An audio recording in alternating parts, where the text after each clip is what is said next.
right, good morning. Good to have you.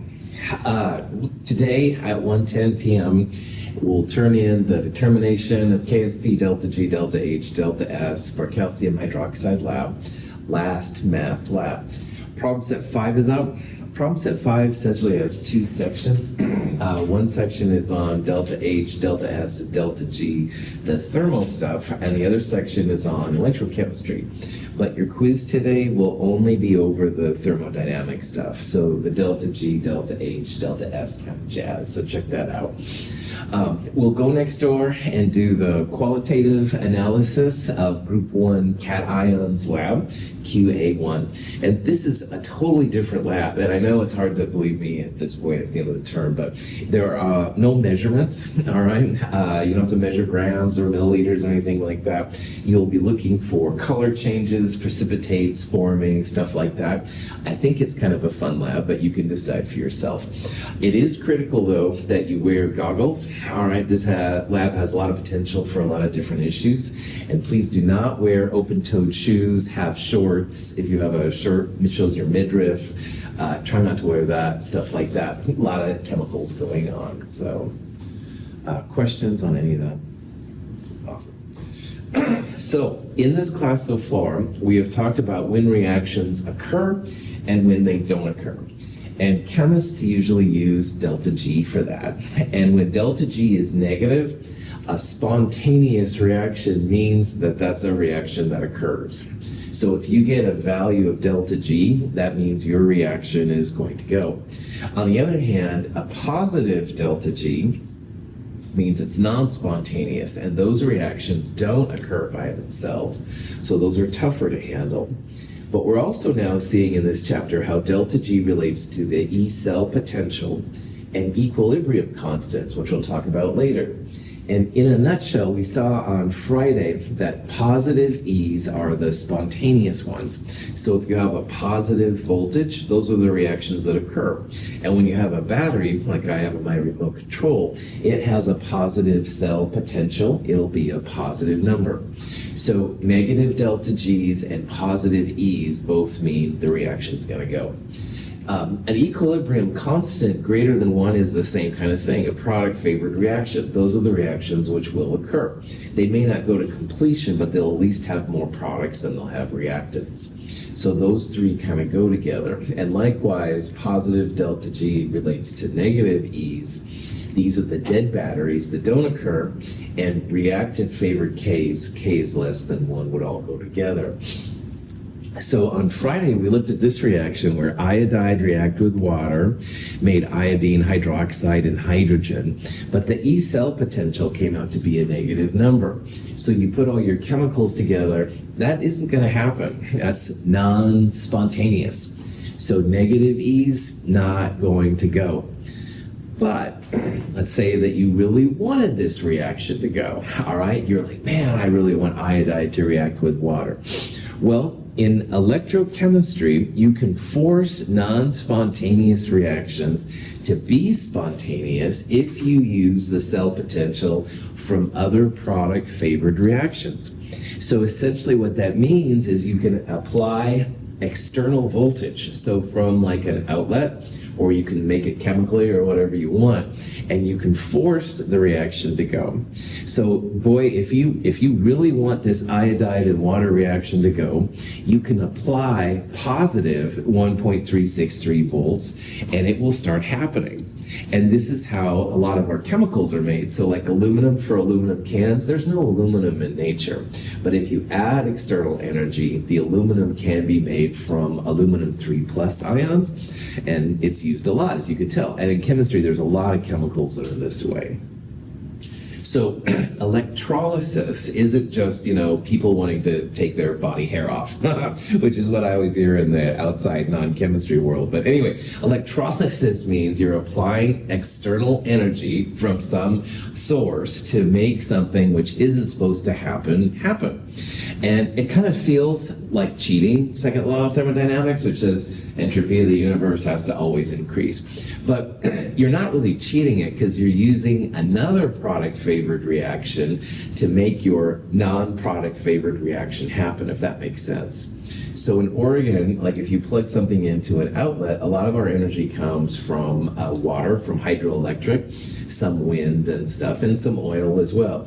However, those things are all product favored negative delta G's, and it applies electricity, so it applies the positive energy. So we still end up making the universe more disordered in the long run.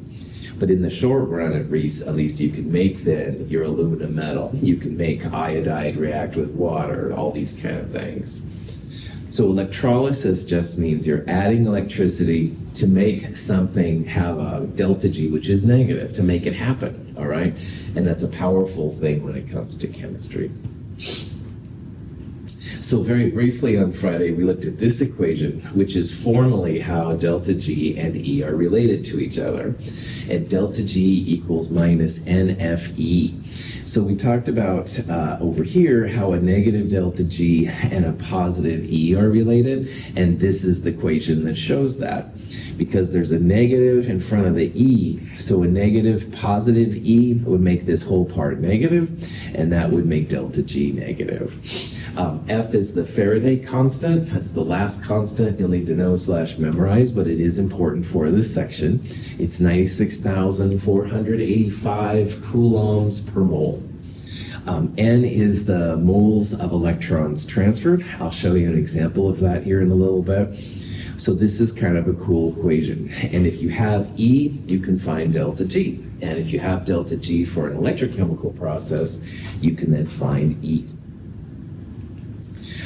So again, because of the negative right there by the E, negative E equals delta G. So if E is positive times this negative would make delta G negative. And you can do the opposite way. So what this means is that product-favored thumbs-up reactions are going to have negative delta G's and positive E's. On the other hand, you can absolutely have a reaction which is not product-favored. Well, delta G is positive, and those are the ones that aren't supposed to go. So if delta G is positive, then you have all these parts on the other hand. E is going to be a negative number.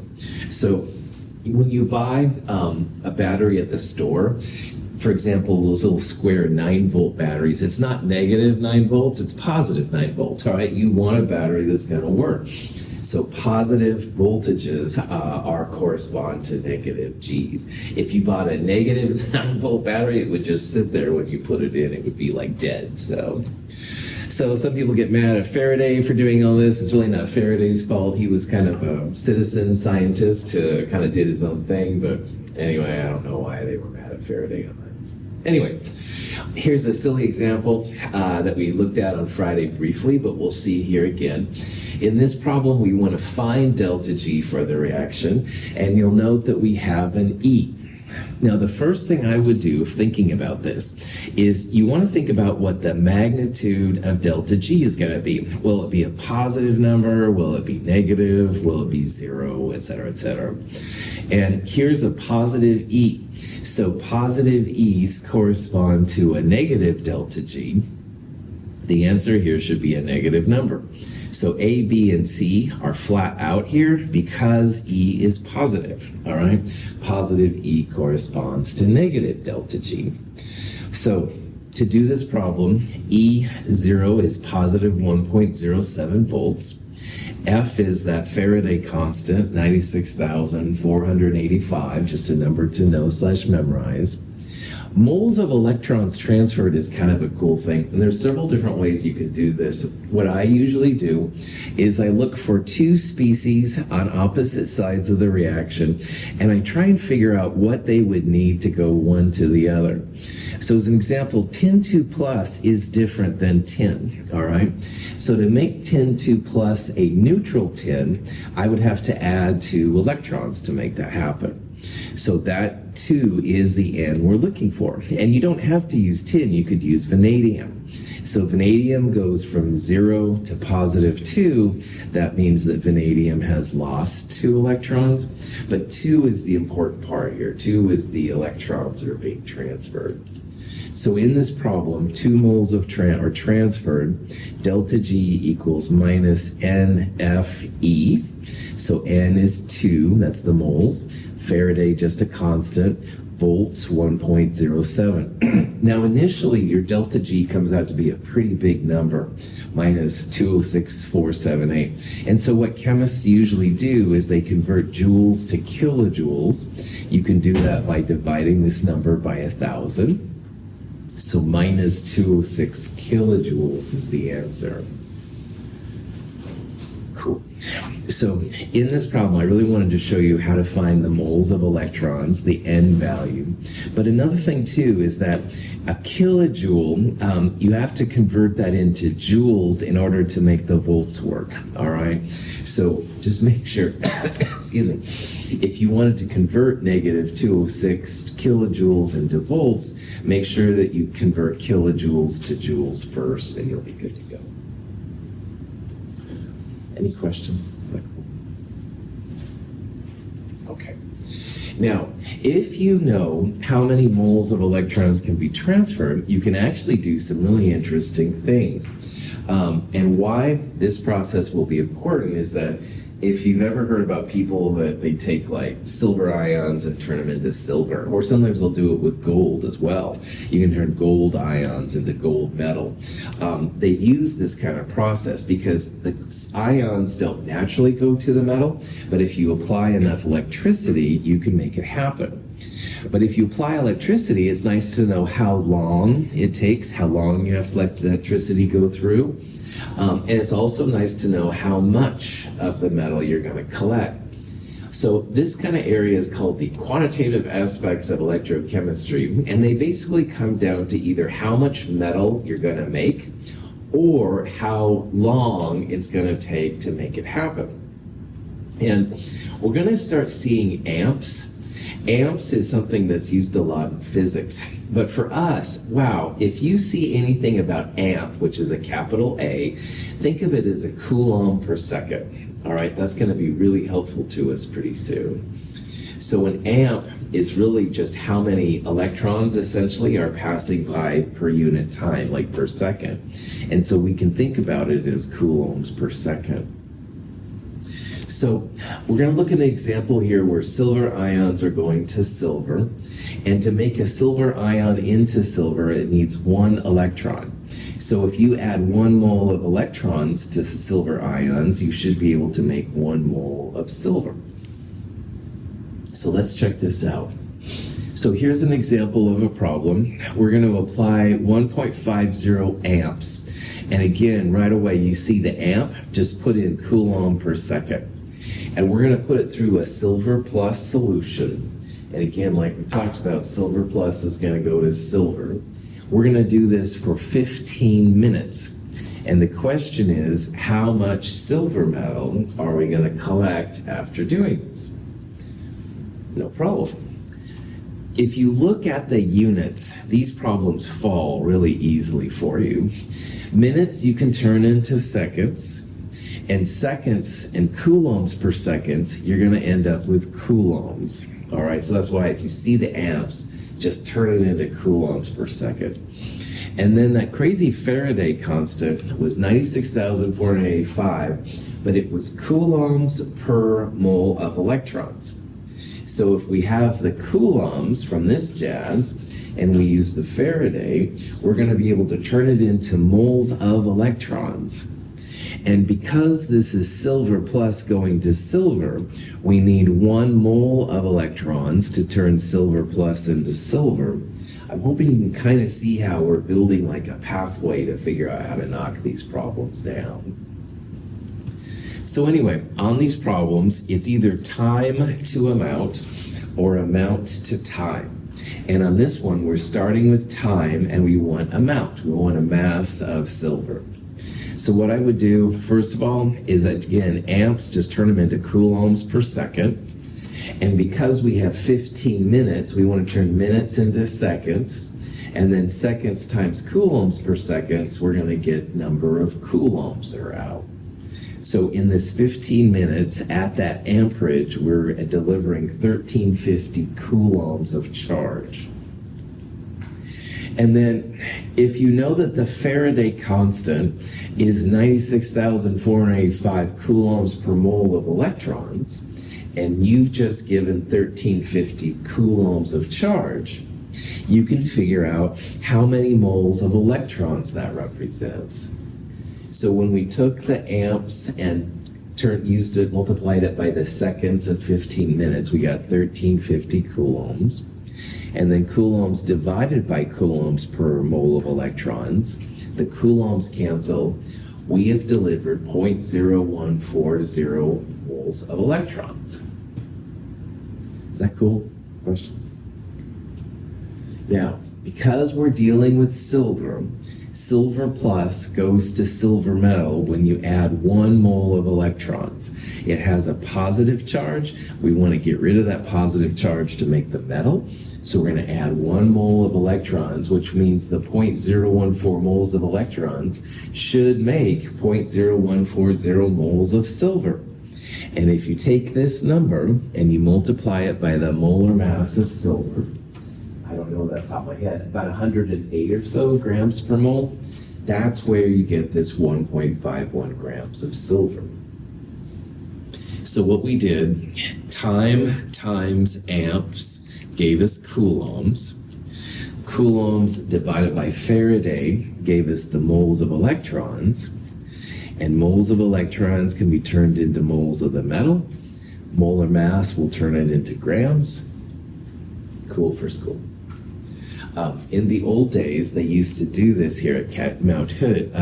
There's a lab in Chem 221, and it uses a lot of silver ions, but there's a lot of silver ions left. And they could turn the silver ions into silver metal and then sell it, I guess. This was before my time. But anyway, this is something that people do sometimes to make a buck.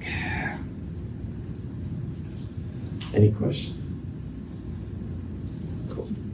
So this problem, we started with time and we ended up with an amount, like moles or grams, something like that.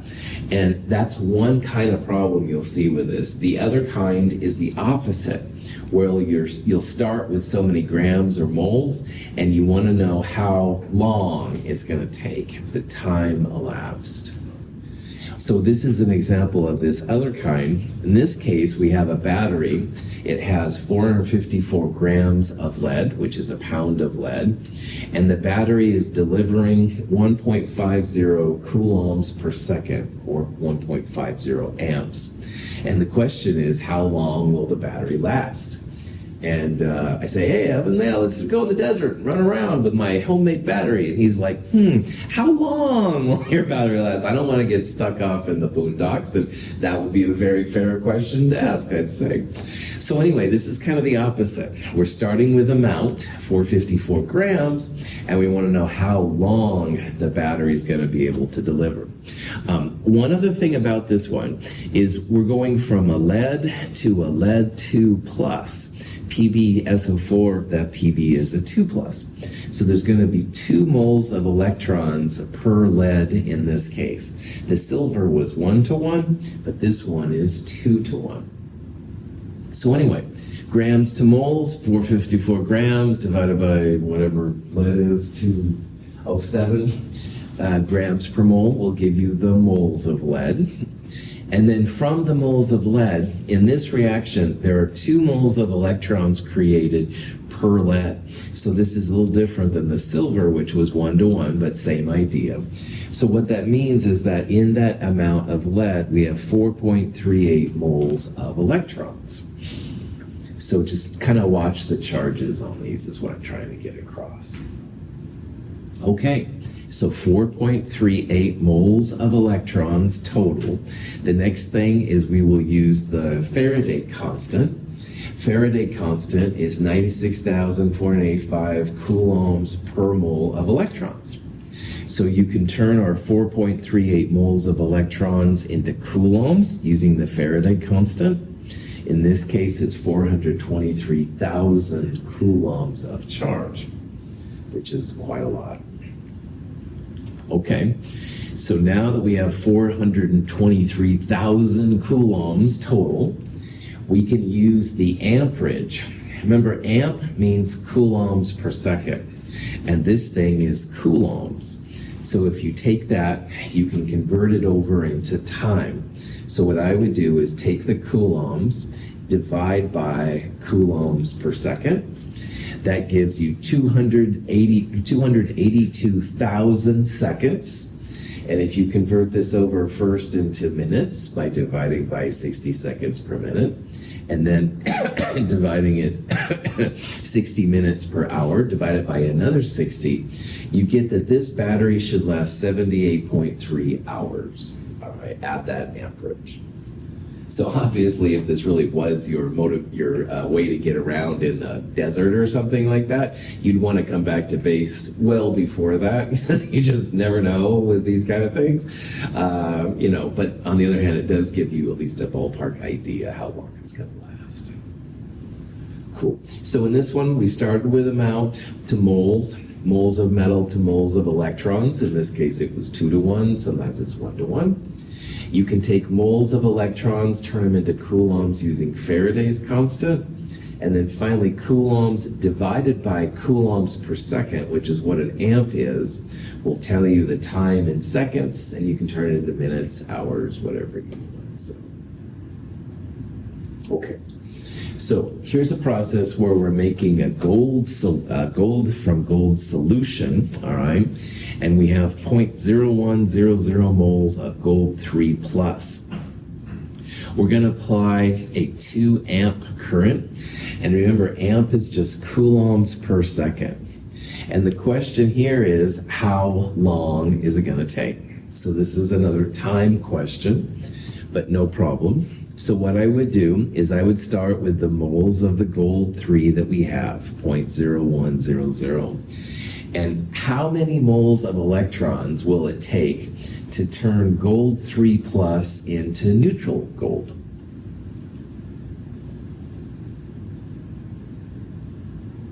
Any guesses? It literally is this number right there, 3. It's going to take 3 moles of electrons to turn this many moles, to turn 1 mole of gold 3 plus into moles of gold. So there's a 3 mole of electron per mole Au3 plus. Whatever the charge is, just put it in there. Then moles of electrons can be turned into coulombs using the Faraday constant. And finally, this amp is coulombs per second, so you can use that to find out how long it's going to take. And if you do all this, it should take 1,450 seconds. So if you start right here, here's the moles of the gold 3 plus. It takes 3 moles of electrons to turn 1 mole of this into neutral gold. It's literally just the charge as the moles. Take that number and multiply by the Faraday constant, which is coulombs per mole of electrons, to get the coulombs. And then the amps is coulombs per second. So if you divide by that number, you'll have just seconds left over, 1450 seconds. So this would take then that long to make your gold precipitate out, then you can go sell it or whatever. Okay, the last kind of wonky thing we have to look at in this section is what's called the Nernst equation, because everything that we've been looking at so far has been cell potentials under standard conditions. So that means 25 Celsius, 1 mole per liter, 1 atmosphere, blah, blah, blah, all right? But Edgar is doing some research in Mars or something like that, not even close to standard conditions, all right? Mars is colder, the atmosphere is not as powerful and stuff like that. This also, though, would apply if you did electrochemistry in, I don't know, Siberia, or in a really warm place, Thailand or something like that. So it's nice to know how to figure out cell potentials when you're not under standard conditions. And that's where the Nernst equation can be really helpful. This is the Nernst equation right here. And E is the Nernst is the value of your cell when it's not under standard conditions. Now E naught is what the cell potential would be under standard conditions. So you always start by calculating the cell potential under normal conditions, and then you can tweak it using all this stuff here on the right. So you can see the stuff on the right minus RT over NF ln Q. Now, temperature is what Nernst equation is used a lot for, because if you're at a warm or a cold place, quite a bit different than 25 degrees Celsius, that's where the temperature term will pop in, and that's where it's used a lot. But you can also do it if you don't have, for example, 1 mole per liter ions, or if you have a gas if you're not at 1 atmosphere pressure. Q is the reaction quotient we've seen since the equilibrium days. It's products over reactants for the different kind of pieces. Now, R is what we've called so far the energy R, 8.3145, just a constant. You want to make sure you use a Kelvin temperature. The F is the Faraday constant. That's 96,485 coulombs per mole of electrons. E naught is the standard potential. And N, like in deltaG equals minus NFE, N is the moles of electrons transferred. And again, Q is going to be products over reactants, and you can change concentrations from there. But anyway, this lovely equation is the Nernst equation. And it's actually very handy. It's kind of a wonky equation, but it's totally doable. It's just another plug and chug. I think this is the last equation we're going to look at, actually, in Chem 223, which is kind of nice. Any questions about that? Okay. So, Zinc copper cell shows a potential equal to the standard potential of 1.10 volts when both zinc and copper are in solution at the same concentration. If more copper ion is added to the cathode compartment solution, however, the cell potential increases. Now, this little example is one of the reasons why Nernst can be kind of cool. And if everything in this reaction is at 1 mole per liter, you'll have a standard cell potential of 1.10 volts. But what they did here is they had a bunch of copper 2+, and they added it into the solution. And notice how the cell potential went from 1.10 to 1.11. And you're probably like, oh boy, that's exciting. They probably just didn't calibrate right or something like that. But there's actually a way to justify here what's going on. Le Chatelier's principle. If we start adding a reactant, copper 2+, the reaction should shift to the product side, to the opposite side that you add. And if it shifts to the product side, that means you're making more product and using up more reactant. So that means that you're going to have a shift to the right, and more product means that your cell potential should go up. You have more product. So this little tiny 1.11 volts is actually very significant in this world. You're adding a reactant, it makes more product, all right? Le Chatelier's principle helps us out. So Nernst equation can help you to see mathematically why the cell potential goes up. And we'll talk about that here in a little bit. But in the back of your mind, always remember Le Chatelier's, man. It can really help out. If you add a bunch of copper 2+, your reaction should shift to the right. And what was a standard potential should then get bigger. On the other hand, if we added a bunch of zinc 2+, a product, the reaction should shift to the left-hand side. It's going to become more reactant favored, and cell potentials probably would go smaller then in that case. So Le Chatelier's helps even here, which is just crazy and stuff. So anyway, let's look at an example of how you can use the Nernst equation. Now, this is an example where we want to find the cell potential when the concentration of zinc 2+ is 0.0010 moles per liter, the pressure of hydrogen gas is 0.1 atmospheres, and the pH is 0 at 290 Kelvin. So right away, this is a problem where you want to use the Nernst equation because the concentration of your ion is not 1 mole per liter, all right? That's a non-standard condition. 0.1 atmospheres is not 1 atmosphere, so this isn't a standard pressure for that matter either. And 290 Kelvin technically is not 298 Kelvin, which is standard temperature. So because this equation has so many things that aren't standard, it's worth it in this case to use the Nernst equation and figure it out.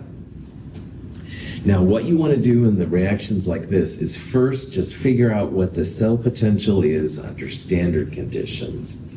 And like we did on Friday, if you look in the table of redox potentials, to figure out what's going to happen naturally, you need a positive E. And the way to do that is zinc is going to be oxidized to zinc 2 plus. This is the She electrode, so it needs to do something with those electrons. H plus is going to take them to make H2. So the cell potential for this reaction would be positive 0.76 volts if the concentration was 1 mole per liter, the pressure was 1 atmosphere, and the temperature is 298 Kelvin. But none of those three things apply, so on the next slide, we'll use the Nernst equation then to see what the new cell potential is.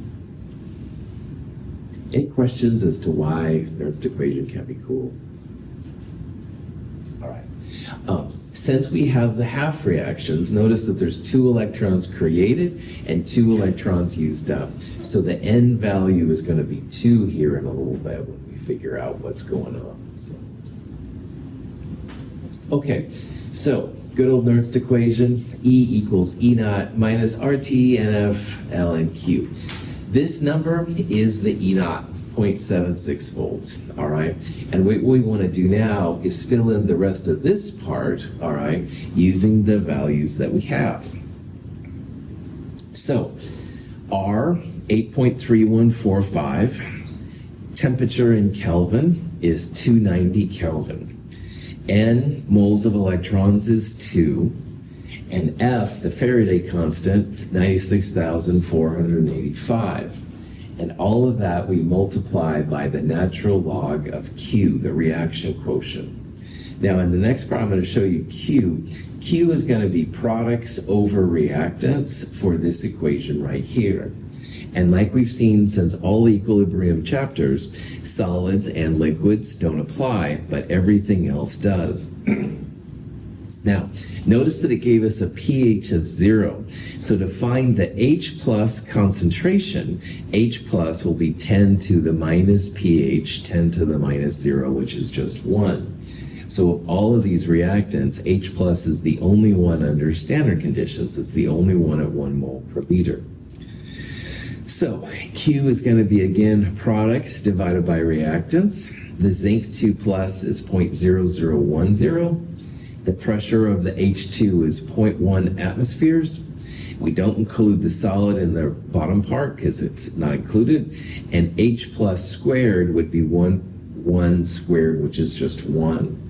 So Q is essentially going to be 0.001 times 0.1. That's what Q is going to be. So plug all of that into your equation. Minus RT over NF natural log of this comes out to be positive 0.12 volts. And so the E for this cell under these non-standard conditions, positive 0.88 volts. So it's still a reaction which is going to occur. It's actually even more product favored than it was before. So this reaction definitely wants to start happening. So, any questions? Nernst equation is pretty chill.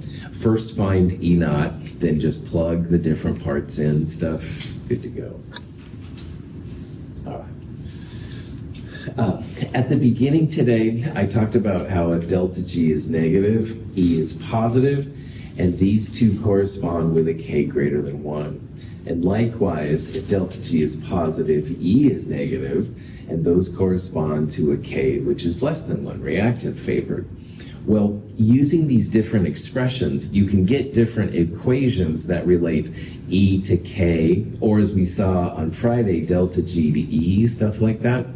And one equation that's used sometimes is how to relate our equilibrium constant K to a cell potential E. So again, you have to have a redox reaction, but if it is a redox reaction, then E equals RT over NF, natural log of the K. And you can use this for any kind of K that we've seen so far. So KSPs, KAs, blah, blah, blah. But they must be redox reactions because redox reactions are the ones that use E naught. If you want to make this even simpler, at 298 Kelvin, then you know temperature, 298, R is a constant, 8.3145, and F is a constant, 96,485. So those three numbers combine to 0.0257. This is something you'll see once in a while in the literature, no problem. E is 0.0257 divided by N times natural log of K. So if you ever see this kind of stuff, this is where it comes from. Cool. So this is called the triangle, which is something I use a lot. It relates ways to go from delta G to K, K to E, and E to delta G. And back in the last chapter, we saw how delta G equals minus RT natural log of K. So you can go from delta G to K that way. And then on Friday, we also saw that delta G, and this morning too, we also saw how delta G equals minus NFE, so it allows you to go delta G to E, no problem. And then finally, you can go E to K then using this thing, or if you're at 298 Kelvin, you can use this one. So because chemists always want to know if the reaction is going to occur or not, that's why delta G pops in. But if you need to go from E to K, you can do that. Honestly, I use the delta G minus RTL and K and delta G equals minus NFE a lot. I don't do a lot of E to K, but if you do that, of course, it's a nice thing to have possible. Any questions on that? So by getting to this point, you all now are able to predict, with the right kind of conditions anyway, if a reaction is going to occur or not. Because remember, delta G, when those are negative, those are the ones that will occur, all right? And if delta G is positive, those are the ones that won't occur. And since the beginning of Chem 223, we've been dealing with so many equilibrium constants. So you can go directly from K to delta G and vice versa. K's greater than 1 are going to have negative delta G's. K's less than 1 will have positive delta G's. But now with this new electrocell stuff, you can go from delta G to E and vice versa as well. And again, positive E's correspond to negative delta G's, just like a negative E corresponds to positive delta G. And I've had students say, oh, it's so confusing and stuff, but boy, just remember, if you go to Fred Meyer's or Safeway or something, you want to buy a positive 9-volt battery, not a negative 9-volt battery, all right? Positive E's are the batteries that work, all right? Those are the ones that occur. So positive E corresponds to negative delta G, and you can then go negative delta G to K. For me, that makes sense anyway. So. Any questions? Okay. So the rest of this chapter is just informational, and you can just kind of look at it, and if you have questions, of course you can ask, but I just want to show you a little bit more information on batteries and electrolysis, because they're both really important. I mean, all of us are using batteries right now, all right, for different things. They're super important. And electrolysis allows us to have chemicals that we wouldn't normally have. So like I mentioned aluminum earlier, but it also makes sodium metal. Fluorine and chlorine gas don't exist naturally. They're too reactive, but you can make them with electrochemistry, so they're kind of cool. So batteries, again, are just kind of like electrochemical cell potentials where you have the ability to turn something on or not. So on my remote control, when I have this little red line, this little red dot, the red dot doesn't appear naturally, all right? I have to turn the battery on to make it happen. The red dot, if you put the chemicals together, doesn't occur, but the external voltage makes it possible, so the red light starts to emit and stuff like that. So batteries are super cool, all right? Allows you to do so many things that you wouldn't be able to do. Sometimes they'll take multiple cells and put them together. So if you look on the table of redox potentials, there was like a +3 and a -3. And so you combine them to make like 6 volts or so. But a 9-volt battery is a bigger number. So sometimes they'll take multiple battery pieces and put them together to give larger voltage. And so it allows you to do even more things and stuff than you wouldn't happen.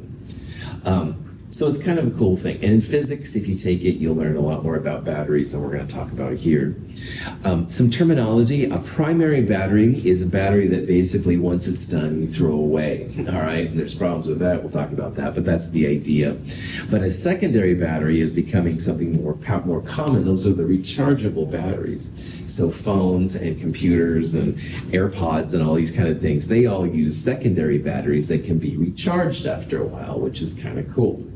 Common dry cell battery. Zinc metal at the anode releases 2 electrons to form zinc 2+ ion.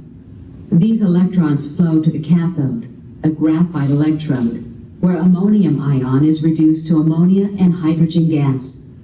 The hydrogen gas flows away from the cathode and reduces the surrounding manganese dioxide from the +4 to the +3 oxidation state. The dry cell battery is the C batteries and D batteries maybe you buy at the store. They're usually used in flashlights and stuff like that. And again, there's different variations of these, but a lot of them are zinc going to zinc 2+. That's the source of the electrons, the anode. And at the cathode, you a lot of times have ammonium going to ammonia and some hydrogen gas. And after a while, everything gets used up. This one's kind of cool. There's also a manganese part in there, and there's also some chlorides and stuff like that. So it's a really kind of a cool chemistry thing. But if nothing else, from looking at all of this, if you have a battery and it's dead, wow, don't just throw it on the ground, all right? That's a big, big bad thing, because if you look at these chemicals, all right, you've got some really nasty stuff. You don't want to have a lot of manganese running around in your wastewater, and you don't want to have ammonia and ammonium running around either. So one of the reasons I wanted to talk about is just like, at least throw them away, all right? It's best to recycle batteries, but that's hard sometimes to find recyclers. They must be harder to recycle than I think they would be. But anyway, at the very least, man, don't just throw it on the ground and stuff like a slob, right? Like, actually put it in the garbage can. It would make my heart pitter-patter for you for doing that. But we'll see some other batteries that are even worse than these. So in an alkaline battery, zinc metal at the anode releases 2 electrons to form zinc oxide under basic conditions.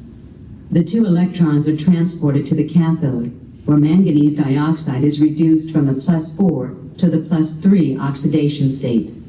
Hydroxide ions are transported from the cathode region to the anode region of the battery. These were the AA's and AAA batteries a lot that you buy, and again, really, really useful.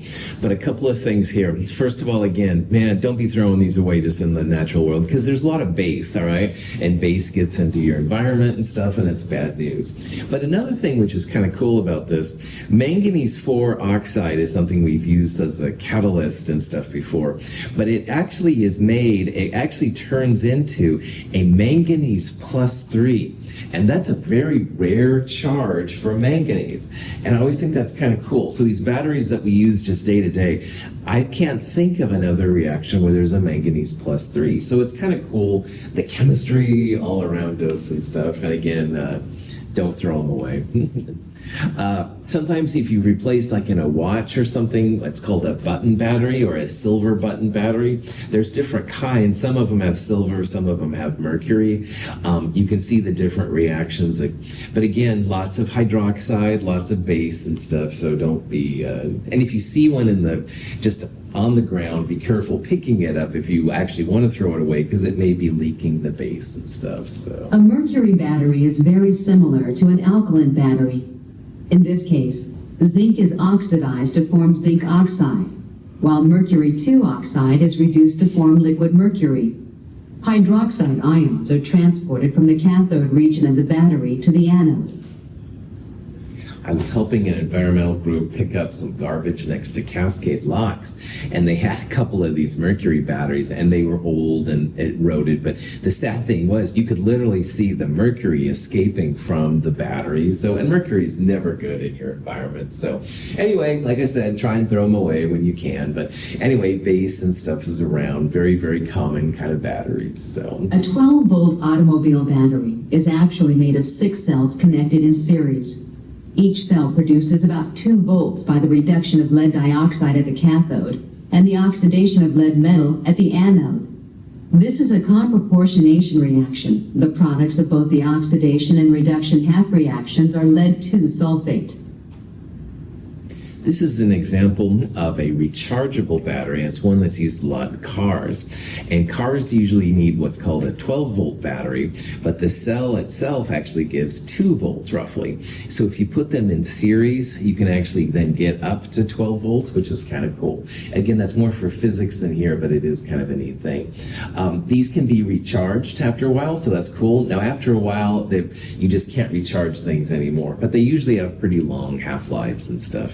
This is similar to what happens in your phones and jazz like that. In a rechargeable nickel-cadmium battery, cadmium is oxidized at the anode to form cadmium hydroxide under alkaline conditions. The electrons are used at the cathode to reduce nickel from the +3 oxidation state to the +2 state. The products of each half reaction adhere to the electrode surfaces. Application of an external current to the battery can reverse the reactions, oxidizing the nickel back to the +3 state, while reducing the cadmium hydroxide to metallic cadmium. It's amazing how these batteries work. Another cool thing about this one, this is a nickel +3, and that's another really rare charge for nickel. And again, for me, that's like, whoa, it's kind of like science fiction chemistry. I mean, to most people, it's like, whatever, another reaction, but it is kind of a cool thing. Anyway, this is an older type of rechargeable battery. They used to use a lot of tools and stuff, as I understand, still use it. This is the big one, though, that a lot of people use now, which is lithium batteries. They are rechargeable and stuff like that. Sometimes they start using fractions for their formulas, which always makes me nervous as a chemist, especially 3.5 electrons, really. But anyway, that's neither here nor there. Very powerful kind of battery. Lithium is becoming the de facto source for rechargeable kind of battery systems. Here's another lithium variant and stuff that's used a lot. And again, if you can make them go back and forth, of course, it's great for phones and computers, jazz like that. The hydrogen fuel cell gets a lot of buzz. Hydrogen fuel cells literally do have hydrogen being used up, and it eventually turns into water, which is really cool.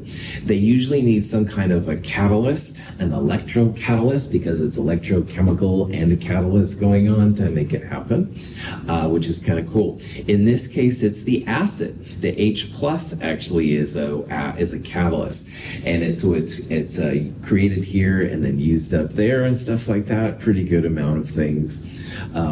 I don't know why hydrogen fuel cells didn't just take off, but anyway, that's something that still might happen one day.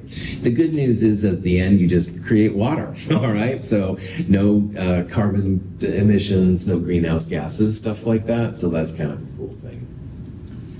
This is an actual example of electrolysis, where you're making chemicals that wouldn't happen by themselves. And what they're doing here is they're starting with a tin 2 chloride, and they're turning tin 2 chloride into tin metal and chlorine gas. So you need 2 electrons to turn tin into tin 2+, and you get those 2 electrons from chloride, so the 2 -1 electrons go away, and you end up with chlorine gas, which is fantastic. So you'd have to apply electricity here, but when you do it, here's the tin metal that's being generated. The chlorine has kind of a green or yellow kind of look when it is created, which is kind of a fun thing. This is an example of a tin and copper system. Kind of cool. Here's an example of where it would be spontaneous. It would have a positive E cell, positive 0.48 volts. Here would be an example of where it would be non-spontaneous. You'd have to add energy. So it comes down to, what do you want? If you want copper, it's going to be spontaneous and happen. On the other hand, if you want tin, and you have the copper in the tin 2 plus, if you add electricity to it, then it's going to make it happen. So you literally can control the reaction which these things are going to happen, which is kind of cool. This is what happens naturally. This is what happens when you apply external energy to it. So you have a lot of power then as a chemist and stuff in order to make it happen. Okay, I think this is going to be a good place to stop. I'll show you a few more just informational fun slides on Wednesday. We'll start doing some review probably on Wednesday as well. Any questions? Cool. Have a great day. See you at 1:10.